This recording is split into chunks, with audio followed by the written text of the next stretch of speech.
ये मुर्गियाँ थोड़ा थोड़ा खाना खाती है, तभी ये साला चिंटू जो नकली मुर्गी बना है ये सारा खाना एक ही बार में गटक जाता है, जिसके कारण इसका पेट भारी हो जाता है और घोंसले से नीचे गिरकर 10 लाख अंडों का रिकॉर्ड तोड़ देता है। माशाअल्लाह, सुभान अल्लाह, क्या कारीगरी है। फिर चिंटू को लटकाते हुए VIP सुविधा के लिए ले जाता है, लेकिन चिंटू को फिर इसको एक गाड़ी में बंद कर देता है, जिसमें एक और नमूना पहले से मौजूद था। चिंटू बाहर देखता है कि हमें तो चिकन डिनर के लिए ले जा रहा है, तो ये साला अपना चोंच का इस्तेमाल करके एक छेद बनाता और नमूने को भी साथ ले जाता है। फिर वापस मुर्गियाँ के फार्म में आके सबको पीछे का कड़वा सच बताता है, फिर नमूने से भी सच बुलवाता है। पानी नहीं मिलता, जिसके बाद पूरे मुर्गी टीम मिलके इस बॉस आंटी को गर्मा गर्म अंडे फेंक फेंक के मारती है। फिर साला चिंटू उस फार्म का मालिक बन जाता है और खूब पैसा कमाता है, पर मुर्गियों के लिए VIP सुविधा देता है। सर वो देखो क्या है सर? अरे उधर देखो सर, कौन भाग रहा है सर? जल्दी। कौन है, किधर है? तभी साला खरगोश तोप में एक गोला डाल देता है। इधर गया सर, पकड़ो सर, देखो बाहर है सर।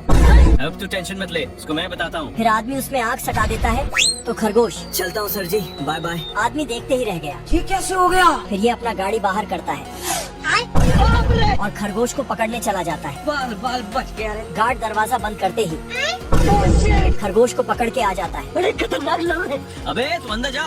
कोई बात नहीं। और खरगोश को जेल में बंद कर देता है।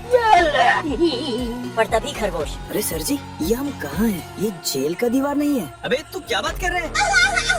हाँ सर, हम जेल के बाहर हैं और आप अंदर हैं। क्या? तो आदमी जेल का दरवाजा खोल के अबे तू इधर आ। ठीक है। फिर खुद अंदर घुस जाता है, तो खरगोश इधर से ताला लगा देता है। तेरा नाम का कुत्ता पालो साले। और स्टाइल मारते हुए चला जाता है। तभी आदमी को होश आया,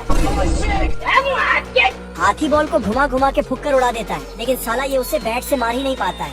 दूसरा प्लेयर भी मार नहीं पाता है और फिर तीसरा भी। फिर हाथी को बैटिंग दिया जाता है, सिस्टम पार देंगे। तो ये साला बॉल को तोप लगा के फेंकता है, फिर भी हाथी बॉल को मार देता है। ये तीनों मिलके बॉल पकड़ता है, लेकिन ये क्या हो गया? अब की बार बॉल में छेद करता है और उसमें पटाखा फिट करके आग लगा देता है। तो टेंशन मत ले। लेकिन हाथी साइड हो जाता है।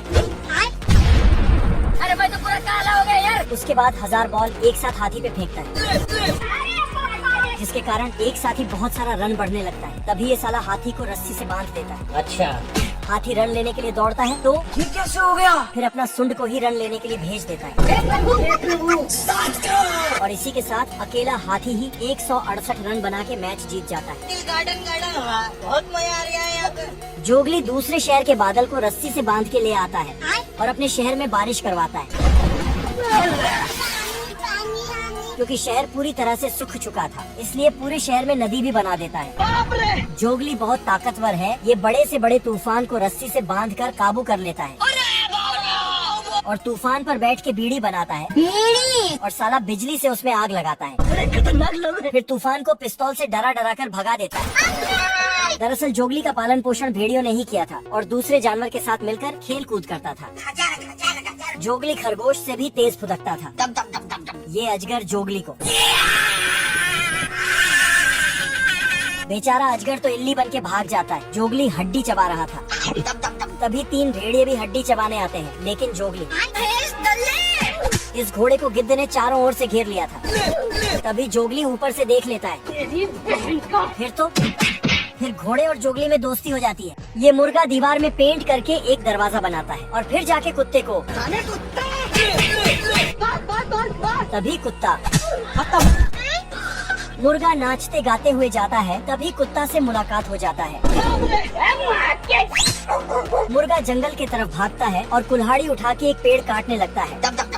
फिर उस पेड़ को उठा के अपना घर ले जाता है और फटाफट उससे एक डंडा बनाने लगता है। तभी कुत्ता आके इसको, मैं तो टूट गया। खत्म। फिर साला मुर्गा मिर्ची पटाखा लाके कुत्ते के सामने फोड़ने जाता, तो कुत्ता अपना घर उठा के और एक ढक्कन लगा देता है। फिर साला मुर्गा ऑनलाइन से एक स्प्रिंग वाला हड्डी खरीदता है हाँ भाई सुनना। और कुत्ते के पास जाके दोस्ती का हाथ फैलाता है। तू मेरा वो दोस्त है मेरे भाई। फिर हड्डी देता है तो कुत्ता हड्डी ले लेता है, लेकिन तभी खरगोश सीढ़ी से ऊपर चढ़ता है तो मुच्छड़ भी ऊपर चढ़ जाता है, लेकिन खरगोश नीचे लटक जाता है। फिर खरगोश और मुच्छड़ के बीच बहस शुरू होता है। तू मुझे गलत मत बोल। लेकिन तभी मुच्छड़ उल्टा लटक कर नीचे टपक गया और हमें भी पता नहीं चला कि कैसे लटका और टपका। ये खेलेंगे पबजी। साला मुच्छड़ फिर से ऊपर आता है और खरगोश को आप देख बैठा तू, अब तेरे को नहीं औकात दिखाता हूँ। फिर ये, लेकिन खरगोश से बहस करते करते मुच्छड़ बेवकूफ बनकर नीचे टपक पड़ता है। गया, बाय बाय, टाटा। लेकिन तभी क्या रे भिख मंगिया, क्या देख रहा है? फिर नीचे गिरता है और फिर से ऊपर आने लगता है। साले को छोड़ूंगा नहीं। तभी खरगोश एक दरवाजा लगा देता है तो मुच्छड़ जी जान लगाकर खोलने लगता है। फिर साला जब नहीं खुला तो दौड़कर दरवाजे पे धक्का लगाने जाता है तो खरगोश फिर इसको लोहा पकड़ा लिया। उसके बाद खरगोश को बांधकर आरी से लकड़ी काटने लगता है, लेकिन किस्मत को कुछ और ही मंजूर था। गया। तो खरगोश भी कंफ्यूज हो जाता है। कोर्ट में खरगोश और मुच्छड़ को फैसला सुनाया जाता है कि दोनों को एक ही घर में रहना होगा। ठीक है। तू तो गया बेटे। इसलिए दोनों एक ही घर में रहने और सोने लगते हैं। तू समझा? नहीं। लेकिन मुच्छड़ रात के अंधेरे में खरगोश को ठोकने जाता है, साले तू सॉरी। लेकिन खरगोश पकड़ लेता है। साला फिर से लाइट बंद करके चल पड़ता है, लेकिन इसको ही ठोक देता है। मुझे चक्कर आने लग गया। सुबह होते ही मुच्छड़ खरगोश के लिए चाय लाता है। उठ जा। तो खरगोश गलती से अपना सठेरा सा फेस देख लेता है। इधर मुच्छड़ कैरेट जूस खरगोश के लिए तैयार कर रहा था, पर उसमें मिलावट कर देता है और चम्मच को डुबो कर देखता है। चीज बढ़िया है। इधर मांगता है तो मुच्छड़ ला के देता है, लेकिन तभी खरगोश टेबल घुमा देता है। फिर मुच्छड़ पिस्तौल दिखा देता है, अब तू याद देख, तेरी औकात मैं दिखाता हूँ तुझे। लेकिन खरगोश पीने से मना कर देता है। तो खुद मुच्छड़ पीकर दिखाता है ये देख, असली असली। और पीते ही उसको पीने बोलता है। तो ये डर डर कर जूस पी जाता है। लेकिन तभी इस मुच्छड़ को उस मिलावट का असर होता है। इस दुनिया में जानवर खेतों में काम करता है। बतख धान काटते हैं, भेड़ धान को इकट्ठा करता है और बकरी अपने सिंग से फसल को बैलगाड़ी में रखता है, लेकिन बतख भी उसका मदद करता है। अच्छा। गधा घोड़े को रस्सी बांधता है, फिर घोड़ा घास काटने में लग जाता है। ये सब क्या देखना पड़ रहा है? अच्छा है मैं अंधा हूँ। सारे बतख मिलके घास को एक जगह इकट्ठा करता है और फिर उसे एक घर बनाता है। बहुत मजा आ रहा है यहाँ पर। सारी मुर्गियाँ भी काम करती हैं। गाय घास खाने की जगह घास को इकट्ठा करने में लगी है। वो भी सारी गाय मिलके।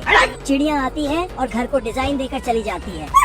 स्कैरक्रो तो उड़ते हुए फसल काटता है। रोम रोम भाइयों। यहाँ खेतों की जुताई बकरे के सिंग से किया जाता है। इल्ली बीज बोने के लिए गड्ढा करता है और मधुमक्खियाँ बीज बोते हैं। सिस्टम पार देंगे। फिर खरगोश ऊपर से मिट्टी ढक देता है। अच्छा। ये बड़ा दानव घास के ढेर को उठाता है और मोड़ मोड़ के बीड़ी बना देता है। फिर एक घर का छत खोल के चूल्हा ही बाहर कर लेता है। गजब। और फिर मौसम तो ऐसा लग रहा है दिल गार्डन गार्डन हो रहा है। दानव के डर से सब लोग भागने लगता है। तो राजा ये ऐलान करवाता है कि जो कोई भी बड़े दानव को पकड़ेगा उससे अपनी बेटी का शादी करवा दूंगा। पर कोई भी राजी नहीं होता। क्या कर सकता हूँ? इधर ये चूहा मक्खी भगा रहा था। चैप्टर क्लोज हो गया। लेकिन तभी इसे दानव को पकड़ने का ढांसू आइडिया आता है तो सिस्टम पार देंगे। चलो या। फट से ये खबर पूरे राज्य में फैल जाता है। और जैसे ही सैनिक को ये खबर पता चला तो फट से जाके राजा को बताता है। फिर चूहे को राजा के सामने लाता है। राजा पूछता है कि उस बड़े दानव को कैसे पकड़ोगे? तो चूहा बोलता है, हम्बा हम्बा रम्बा रम्बा कम्बा कम्बा दुम्बा दुम्बा बुम्बा बुम्बा। बाप रे। Thank you. फिर राजा बोलता है कि इसको अकेले उस बड़े दानव के पास भेज दो। अच्छा। सारी चींटियां मिलके सर्दियों के लिए खाना इकट्ठा कर रही हैं। गाजर को छोटे टुकड़ों में करके अच्छा। और मकई के एक एक दाने को उखाड़ के अंदर ले जा रहा है। पर ये साला टिड्डा वायलिन बजाने में व्यस्त है। रोम रोम भाइयों। वायलिन बजाते बजाते इसको भूख लग जाता है तो पत्ती को तोड़कर खाने लगता है और फूल से पानी पीता है। इधर ये चिट्टी फल के गाड़ी को खींच ही नहीं पा रहा था। टिड्डा इसके पास आकर बोलता है, भाई देखो मैं नहीं जाता कहीं पैसा वैसा कमाने, ना मैं कोई मेहनत करता, मैं बैठा हूँ किस्मत के भरोसे। फिर टिड्डा वायलिन बजाने लगा और चिट्टी डांस करने लगा। तभी इधर पुंगी बजता है क्योंकि चींटियों की रानी आ रही थी। रानी ने देखा एक चिट्टी नालायक टिड्डे का साथ मिलकर रील बना रहा है। चिट्टी वहाँ से भाग जाता है और अचानक इसके अंदर बाहुबली जैसा ताकत आ जाता है। भेड़ों के गैंग इतना भूखी है कि घास के साथ नदी को भी खा जाती है। इनके रास्ते में टेंट आता है तो उसको भी खा जाती है और पूरा मैदान साफ कर देती है। अच्छा। बैलगाड़ी से एक रस्सी फेंकता है और नदी को जोड़ देता है। छुटकू के बीवी बच्चे पिकनिक मनाने जा रहे हैं। तभी बच्चा रोता है तो छुटकू बाल्टी लेके जाता है और बाल्टी भर के गाय का दूध लाता है और सारे दूध को बच्चे को पिला देती है। बहुत मजा आ रहा है। जाते जाते रास्ते में लुटेरों ने हमला कर दिया तो बैल ने चारों तरफ शील्ड बनाया और अंदर घुस गया। वहाँ से बच के आता है और अपना एडवांस घर बनाया। रोम रोम भाइयों। घर के चारों तरफ दीवार बनाया, लेकिन गाय की पानी दीवार के अंदर चला जाता है। खाने कुत्ता। तो गाय गुस्से से जाके पुलिस स्टेशन रिपोर्ट लिखवाने चली जाती है। तेरी बहन ब्याह करवा का? ये